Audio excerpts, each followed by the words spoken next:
Bonjour, je vais vous lire le début d'un conte. Ce ne sera que le début parce que le reste, je ne l'ai pas encore écrit. Ça s'appelle L'étoile du désert. Ibrahim arrivant à ses 8 ans, il était orphelin.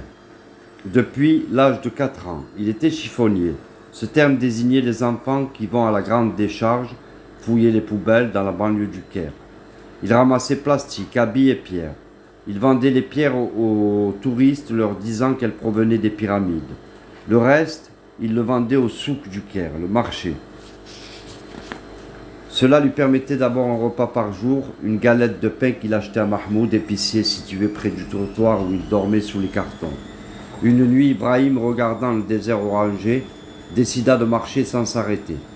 Déjà à son âge, avec la rude vie qu'il menait, il décida que Dieu déciderait de son destin en prenant la route du désert.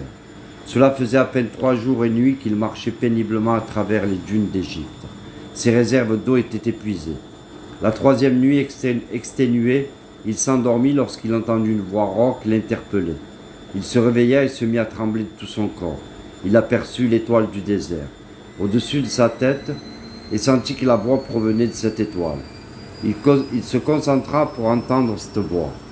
« Ibrahim, demain matin, tu auras assez d'eau et de nourriture pour cheminer jusqu'à la Mecque. Tu auras aussi une monture, un chameau. Là-bas, une famille noble et riche te prendra sous son aile et fera de toi un imam. Avec eux, tu apprendras à lire et à écrire l'arabe. Tu sauras tous les versets du Coran. » La voix se tut. Ibrahim, avec la fatigue, ne comprenait pas. Il se disait qu'il était épuisé et que c'était cela qu'il faisait qu'il entendait des voix. Il était très fatigué et s'endormit. Au matin, il se réveilla et vit en face de lui un chameau chargé de bagages. Il monta sur le chameau, avança lentement, comprit le message de la veille. Après quelques heures de route, il était un peu fatigué. Il aperçut au loin la décharge du Caire et se dit « Ma foi, j'ai tourné en rond, était-ce un mirage ?» Il se frotta les yeux et la décharge lui apparut plus clairement. Mais que se passe-t-il ? Mais en avançant, il se frottait les yeux et petit à petit, cette vision devenait claire.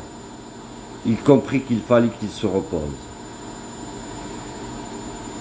Puis il se reposa et quelques instants après, il s'aperçut que ce n'était qu'un mirage. Ce n'était pas la décharge du Caire, mais encore une dune, et se dit qu'il devait continuer son parcours vu qu'il avait une monture, le chameau, et puis plusieurs vivres pour survivre jusqu'à la Mecque. Il comprit le message et se dit qu'il arrivera chez cette famille noble.